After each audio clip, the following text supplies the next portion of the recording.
Can you imagine being trapped inside your own body? Fully conscious, fully aware, unable to move, unable to scream, unable to tell anyone you're still alive while you hear the sound of your own funeral preparations beginning just feet away. That's exactly what may have happened to Alexander the Great. In 323 BCE, a forgotten clay tablet in the British Museum tells a very different story than everything you've been taught. Because here's what they don't tell you in history class. Alexander's body remained perfectly preserved for 6 full days in scorching Mesopotamian heat. Impossible, unless he wasn't actually dead. Modern forensic scientists have now identified the exact medical condition that could trap someone in a paralyzed body while maintaining complete consciousness. But it gets darker. 3 separate research teams have proven Alexander was likely murdered using a poison so sophisticated it fooled ancient physicians into declaring death while the victim remained aware. The evidence reveals not just how history's greatest conqueror died, but the horrifying possibility that he experienced every moment of his own burial preparations. Hit subscribe because what I'm about to show you will change everything you thought you knew about power, betrayal, and the most famous death in ancient history. Now picture this. You're lying motionless, your chest barely rising and falling, your pupils fixed and dilated, your skin growing cold to the touch. To everyone around you, you appear completely dead. But inside your mind, you're screaming. You can hear every whispered conversation about dividing your empire. You can hear the soft footsteps of embalmers approaching with their tools and sacred oils. You can smell the frankincense being prepared for your mummification, and there's absolutely nothing you can do to stop what's coming next.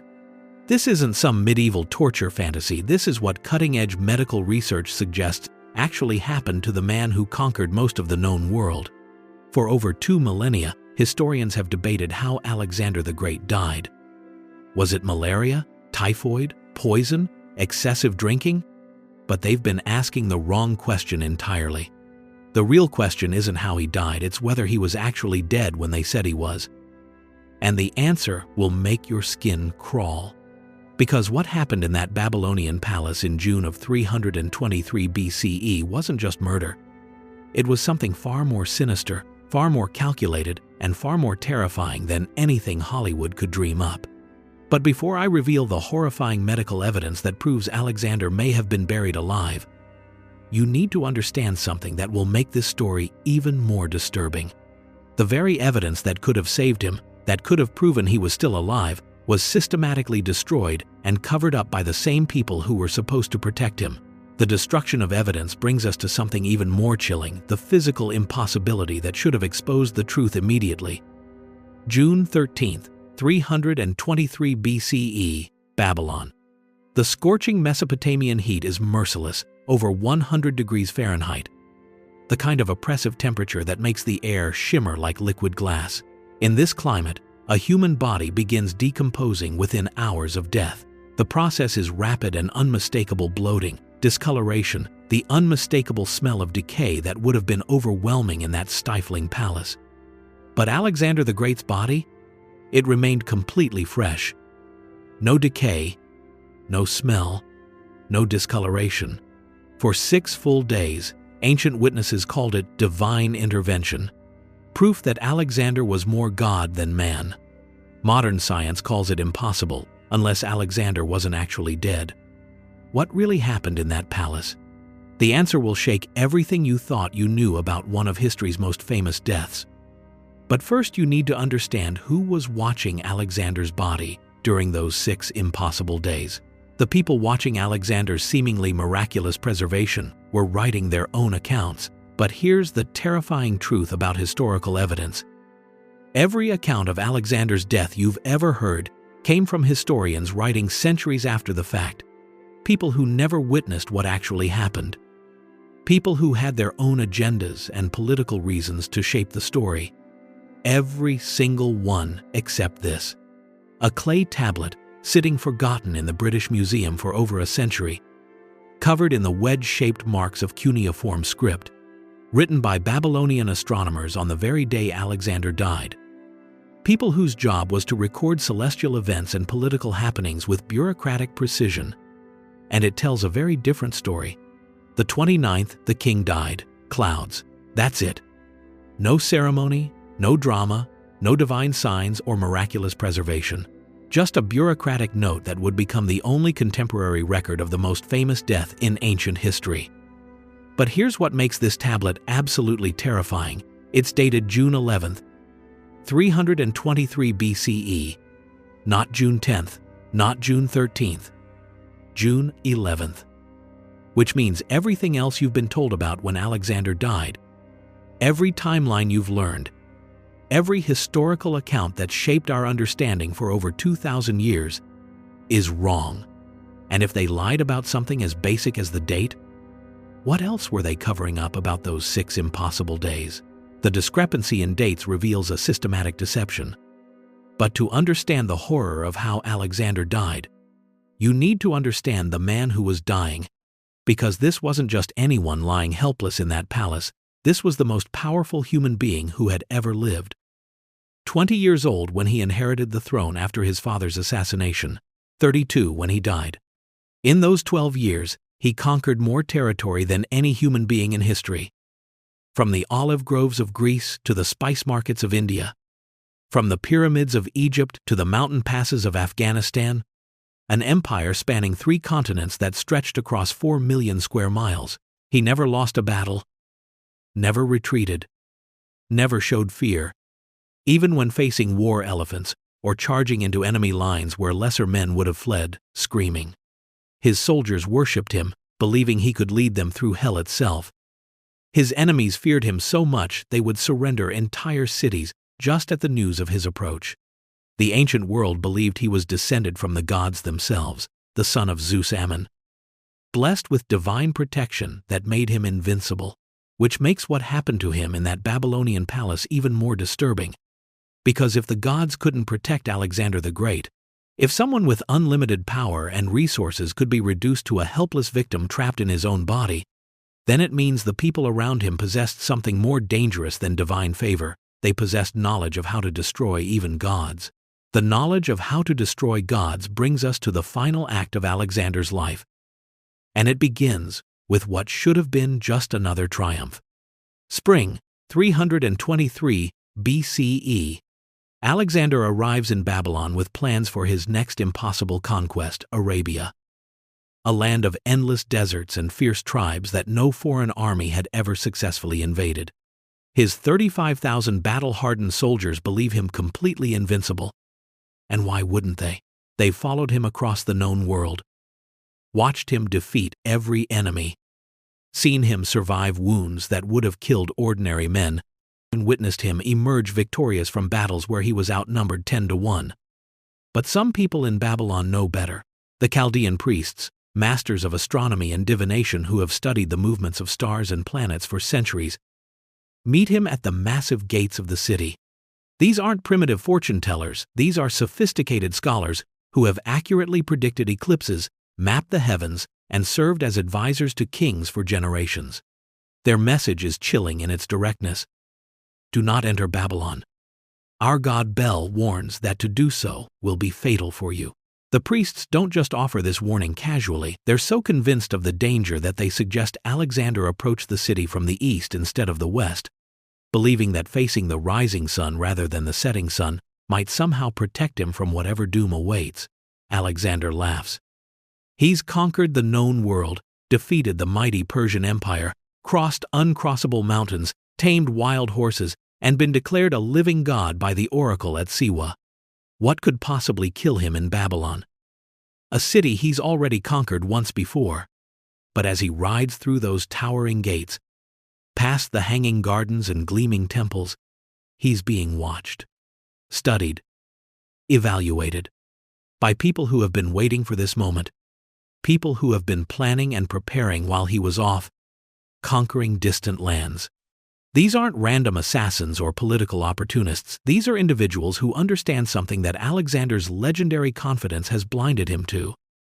That the closer you get to absolute power, the more dangerous the people around you become. They know that even gods can bleed, especially when the gods become careless about who they trust.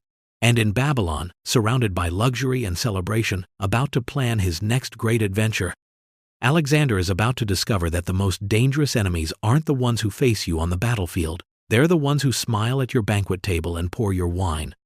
The trap has been set, and the greatest military mind in history is walking straight into it.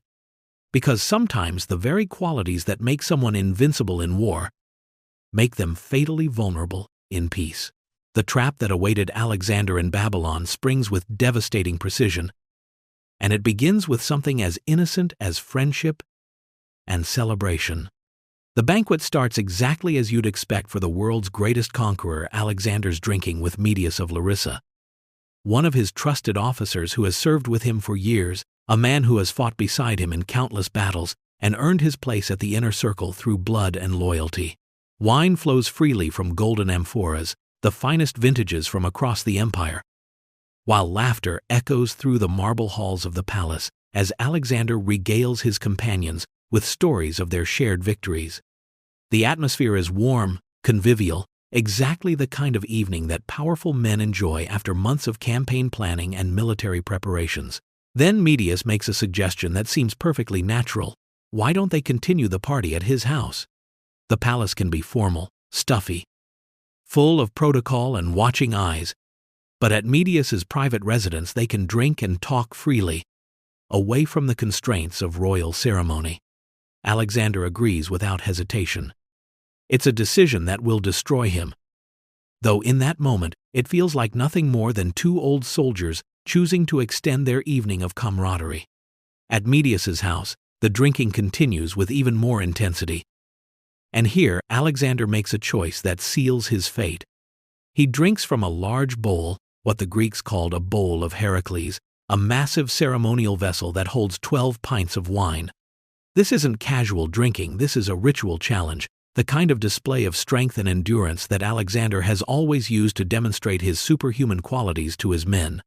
12 pints of undiluted wine, enough to kill most men outright, but Alexander has always prided himself on his legendary tolerance for alcohol. But it's not the alcohol that's the problem. According to witness accounts that survived in fragments of court records, the moment Alexander finishes drinking, something horrifying happens. He screams, not a shout of triumph or drunken laughter, but a sharp, piercing cry of agony, as if he's been stabbed in the back with a spear. The sound cuts through the evening air like a blade, instantly silencing every conversation, freezing every person in the room. This isn't the reaction of a man who has simply had too much to drink. This is the sound of someone experiencing sudden, excruciating pain that comes from nowhere and everywhere at once. The conqueror of the world has just consumed his last drink. Though in that moment of searing agony, he doesn't yet understand that someone he trusted has just delivered the most sophisticated murder weapon ever devised. Something that will torture him for 11 days before finally claiming his life.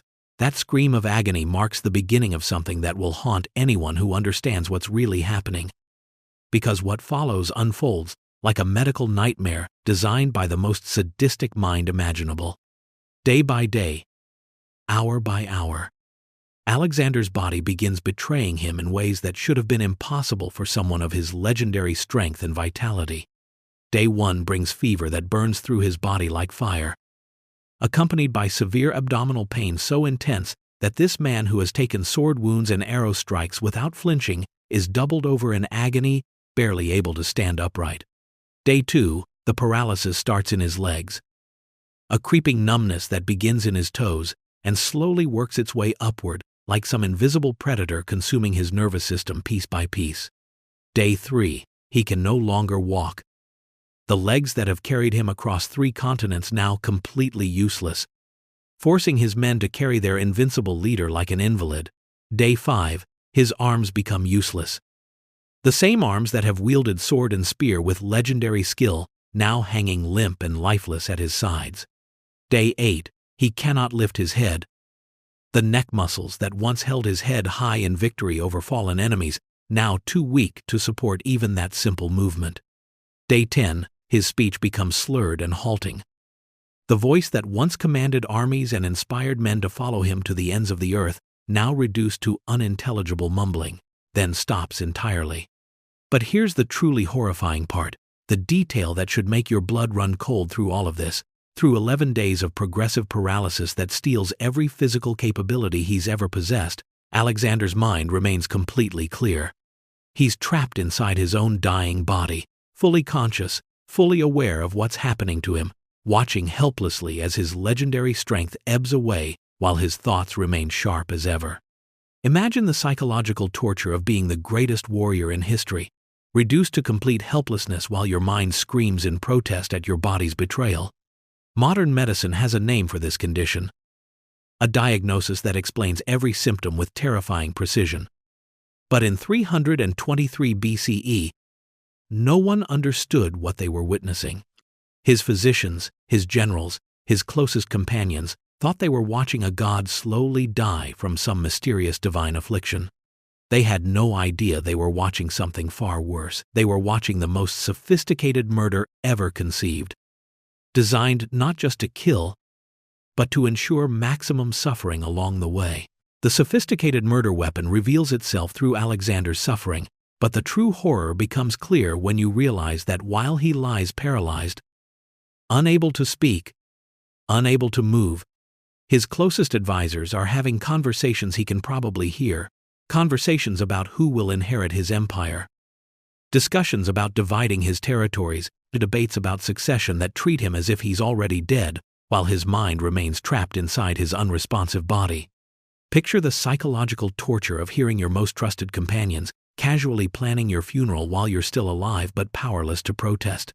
General Antipater, who Alexander left behind to govern Macedonia, has been growing increasingly resentful of his exclusion from the great campaigns, and his son Iolaus serves as Alexander's cupbearer, literally the man responsible for handing him his drinks, the person with perfect access and opportunity to introduce any substance into his wine. General Ptolemy, one of Alexander's bodyguards and closest friends since childhood, has been making increasingly obvious moves toward securing Egypt for himself, viewing Alexander's death as the perfect opportunity to carve out his own kingdom from the empire's richest province. The Persian wives Alexander married for political reasons.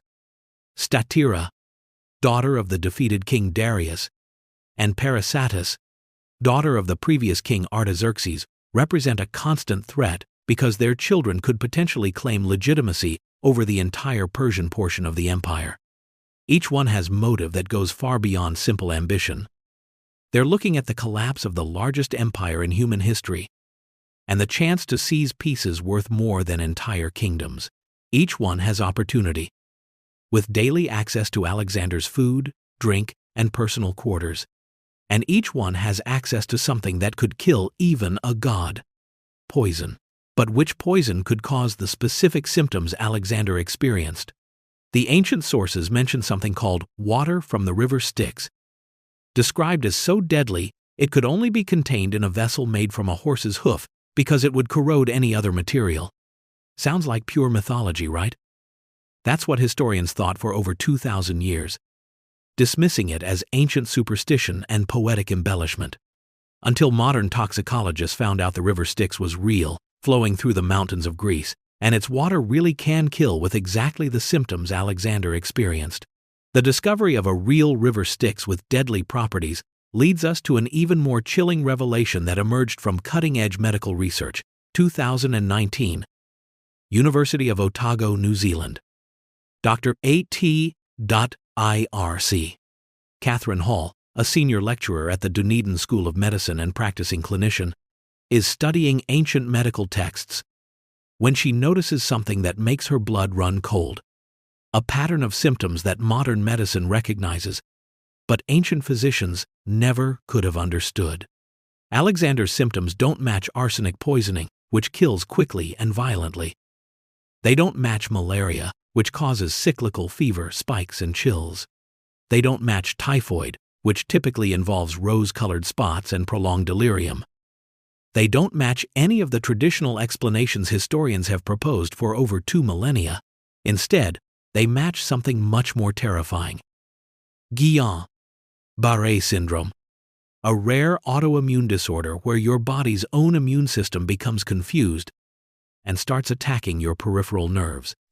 It's a condition that produces progressive paralysis, starting from the extremities and working inward, maintained consciousness throughout the process, and respiratory failure.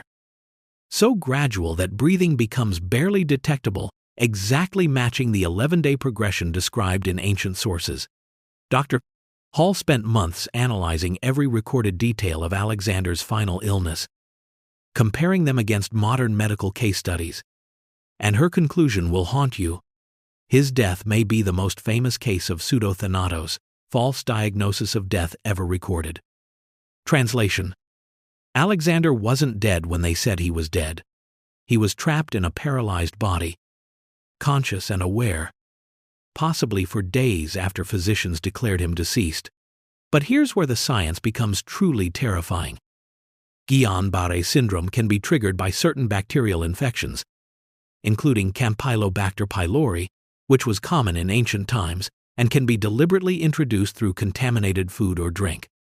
The condition causes such complete paralysis that breathing becomes so shallow it's undetectable by ancient methods, which relied on feeling for breath rather than checking for a pulse. A person with advanced Guillain-Barré syndrome would appear completely dead to ancient physicians while remaining fully conscious inside their paralyzed body, aware of everything happening around them but unable to signal that they're still alive. Imagine the absolute horror of being declared dead while you can still hear, still think, still feel everything. But your body has become a prison from which there is no escape. The revelation about Guillain-Barré syndrome is devastating enough, but wait, it gets worse. Because while Dr. Hall was discovering Alexander might have been buried alive, toxicologists in New Zealand were making their own terrifying discovery that proves the medical condition wasn't natural, it was deliberately induced. Leo Shep from the National Poison Center spent an entire decade systematically analyzing every poison that would have been available in ancient times, studying their effects, their availability, their methods of preparation, and their symptom profiles. His conclusion sends chills down your spine.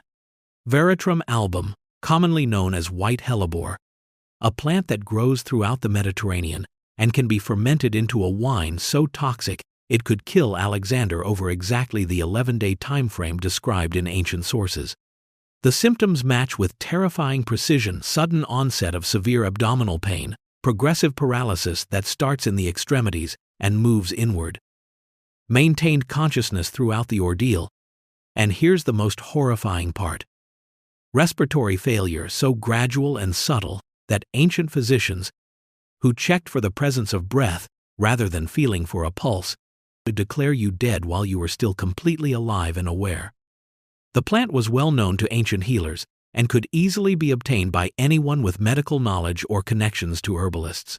Meanwhile, researchers at Stanford University, led by toxicologist Antoinette Hayes and historian Adrian Mayer, were investigating the mythical river Styx and discovered something that validates the ancient sources in the most disturbing way possible. The actual river in Greece contains calychiamycin, a compound produced by bacteria growing on limestone deposits that has cellular lethality greater than ricin, one of the most deadly poisons known to modern science.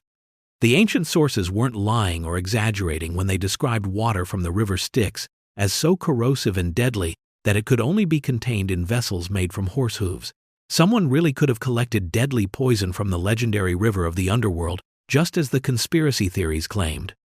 3 different scientific teams, working independently, using completely different approaches: medical analysis, toxicological research, and environmental chemistry, all reaching the same horrifying conclusion.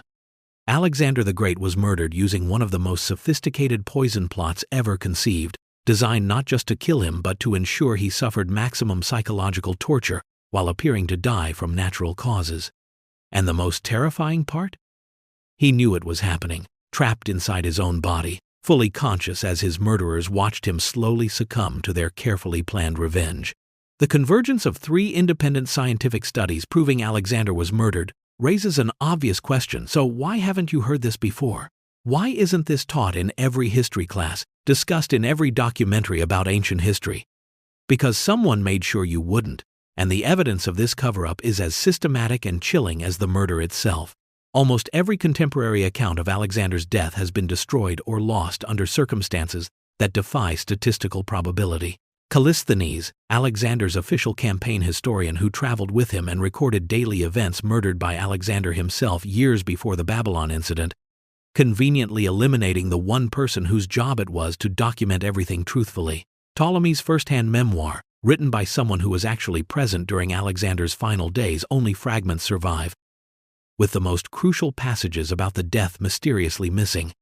The Royal Ephemerides, the official daily court journal that should contain the most detailed and accurate record of Alexander's final illness, heavily edited, with clear evidence that sections have been removed or altered.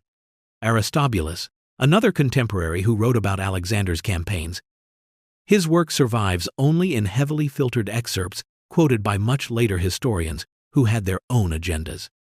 The historian Diodorus, writing centuries later, but with access to sources we no longer have, explicitly states that the conspiracy to murder Alexander was suppressed by the power of Alexander's successors, meaning the very people who might have killed him spent decades systematically destroying evidence and silencing witnesses. What survived this deliberate purge was carefully sanitized, mythologized, and turned into propaganda that served the political needs of the successor kingdoms. The court records that remain never mention Alexander's excessive drinking or erratic behavior.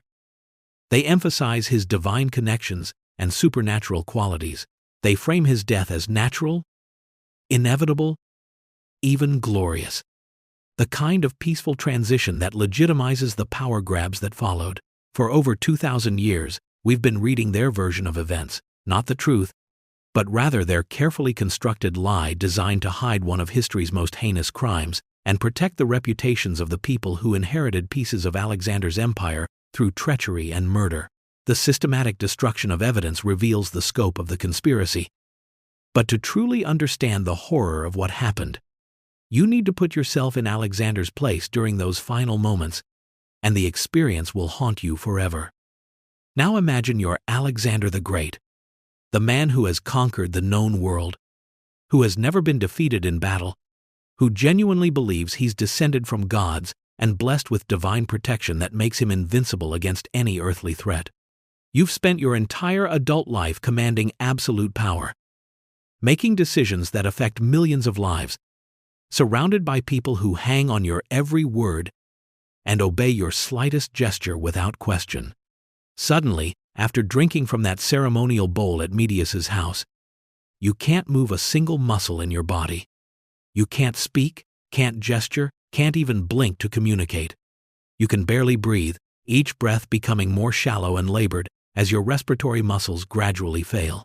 But you can hear everything with crystal clarity, every word, every whisper, every supposedly private conversation happening around your paralyzed form. You hear your generals arguing over your empire before you're even dead, discussing how to divide territories you bled to conquer, debating succession plans that completely ignore your wishes. You hear them discussing your funeral arrangements, talking about your body as if you're already a corpse, while your mind screams in protest. You hear the soft footsteps of Egyptian embalmers approaching with their tools, discussing the preservation techniques they'll use on your flesh. The sounds become muffled and claustrophobic as your hearing starts to fade, but your consciousness remains trapped inside your failing body like a prisoner in the darkest dungeon imaginable. And then comes the most terrifying moment of all silence. Everyone believes you're dead. The room empties. You're alone, completely alone, trapped in your own body, still conscious, still aware, still experiencing every sensation, but unable to signal that you're alive. For hours, maybe days, you lie there in absolute helplessness, knowing that you're about to be entombed alive, wrapped in burial shrouds, sealed in a sarcophagus, while there's nothing, absolutely nothing you can do to stop it. Can you imagine the terror, the absolute despair of realizing that all your legendary strength, all your divine favor, all your military genius means nothing when you're betrayed by the people you trusted most? That may be how the greatest conqueror in human history spent his final moments, not in glorious battle, not surrounded by the glory of victory, but as a victim of the most sophisticated murder plot ever conceived, orchestrated by people who smiled at his table and called him friend. The horrifying reality of Alexander's final moments brings us to perhaps the most important archaeological quest of our time. Because while the evidence is compelling and the science is sound, there's one crucial piece missing that could prove everything beyond any doubt: Alexander's body itself. Dr. Calliope Limnios Papacosta, director of the Hellenic Research Institute of the Alexandrian civilization, has spent 21 years of her life digging through the layers of modern Alexandria, searching for the tomb that could rewrite history and finally give Alexander the justice he was denied over 2 millennia ago. Her obsession began with a childhood fascination with Alexander's story, but it became a scientific mission when she realized that mainstream archaeology had essentially given up on finding the tomb, dismissing it as impossible after more than 140 failed attempts. In 2021, her team made a breakthrough that sent shockwaves through the archaeological community. They found the original foundations of ancient Alexandria's royal quarter, the first time anyone has located the actual structural remains of the district where Alexander was originally entombed. Using ground-penetrating radar, electrical resistivity tomography, and other advanced scanning technologies, they've identified 14 distinct subsurface anomalies that could be ancient structures buried beneath centuries of urban development. One of these anomalies shows the characteristics of a large underground chamber with architectural features consistent with a royal tomb from the Hellenistic period. The implications are staggering, because if they find Alexander's body, modern forensic science could prove everything we've discussed with absolute certainty. DNA analysis could confirm his identity by comparing genetic material to the confirmed remains of his father Philip II, which were discovered and verified in the royal tombs at Vergina. Toxicological tests using mass spectrometry could detect poison residue even after thousands of years, specifically looking for traces of veratrum alkaloids or other compounds that match the suspected murder weapons. Bone analysis could show evidence of Guillain-Barré syndrome through specific patterns of muscle attachment, deterioration, and nerve pathway damage that would be visible in skeletal remains. The truth about Alexander's death, the proof of the most sophisticated murder plot in ancient history, might be buried just beneath the streets of Alexandria, waiting in a tomb that has remained hidden for over 2,000 years.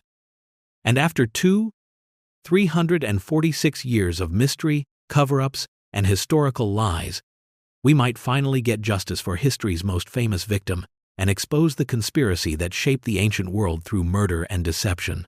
The potential discovery of Alexander's tomb and the forensic proof it could provide forces us to confront a terrifying truth about power and human nature. Because Alexander's story isn't unique, it's part of a pattern that echoes through history with chilling consistency. Whenever absolute power collides with the inevitable reality of human mortality and the ambitions of those who wait in the shadows. Julius Caesar, the man who conquered Gaul and crossed the Rubicon to become dictator of Rome, murdered by senators he trusted, men who had shared his table and accepted his favors before driving 23 knife wounds into his body on the Ides of March. Napoleon Bonaparte, who dominated Europe and reshaped the continent through sheer force of will, possibly poisoned with arsenic on the remote island of St. Helena by people in his own household who had access to his food and drink. Joseph Stalin, the man who ruled the Soviet Union with an iron fist and terrified world leaders, whose inner circle may have deliberately let him die when they could have saved him, allowing him to suffer for hours during his stroke while they calculated the political advantages of his death. The pattern becomes clear. When you study these cases, the people closest to absolute power are always the most dangerous because they have the most to gain from a power vacuum, the most to lose if they fall from favor, and crucially, the best access to achieve their goals through intimate knowledge of their target's habits, routines, and vulnerabilities. They know when the powerful person drinks, what they eat, who they trust, where they sleep, and how to exploit the very relationships that give them their access. Alexander's case reveals something deeply disturbing about human nature. When someone becomes too powerful, when they start believing their own mythology of invincibility, when they think they're untouchable by ordinary human threats, that's precisely when they become most vulnerable to betrayal by those closest to them. The irony is devastating. The very qualities that make someone powerful enough to conquer empires also make them blind to the daggers being sharpened by their supposed friends.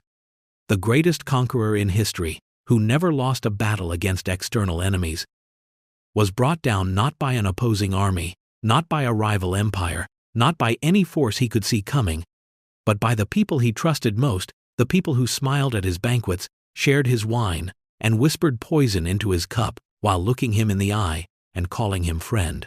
The disturbing pattern of power and betrayal that connects Alexander to rulers throughout history brings us to the ultimate question. What does Alexander's death teach us about the nature of absolute power and the people who surround it? The lesson is as chilling today as it was 346 years ago. Power corrupts not just those who wield it, but those who orbit around it, creating a toxic ecosystem where loyalty becomes performance, friendship becomes calculation, and trust becomes the deadliest weapon of all. Alexander's story reveals that absolute trust is absolutely dangerous, that the moment you believe you're untouchable, you've already been touched by those planning your destruction. Every leader who believes they're invincible, every person who accumulates enough power to think they're beyond human vulnerability, should remember Alexander's final days trapped in his own paralyzed body, helpless and betrayed by the people closest to him, conscious enough to understand his own destruction, but completely powerless to prevent it, reduced from the master of the known world to a victim who couldn't even scream for help. The search for Alexander's tomb continues in the ancient royal quarter of Alexandria, where Dr. Papacosta and her team work with the dedication of people who understand they're not just looking for archaeological artifacts but for justice itself. The search for truth continues in laboratories around the world, where scientists analyze ancient texts, study poison compounds, and develop new theories about how the most sophisticated murder in history was carried out.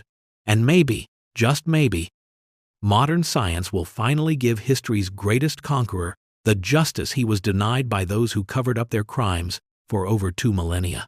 Because somewhere beneath the streets of Alexandria, in a tomb that's been hidden and protected by time itself, lies evidence that could rewrite every history book ever written about the ancient world. Evidence that could prove that the most powerful man who ever lived died in the most powerless way imaginable, conscious and aware as his trusted friends orchestrated his destruction. Hit subscribe for more hidden histories that challenge everything you thought you knew about the past. Like this video if you want to see more investigations into history's darkest secrets, the stories they don't want you to know, the evidence that's been suppressed for centuries. And comment below. Do you think Alexander was murdered? The scientific evidence is overwhelming. The historical patterns are undeniable. The cover-up is documented. The question isn't whether it happened, but whether we have the courage to face the truth about what power does to people and what people do for power. Alexander the Great, conqueror of the world, victim of trust, the man who discovered that in the game of absolute power, everyone, even those who believe they're descended from gods, can be betrayed by the people who smile while they pour the poison.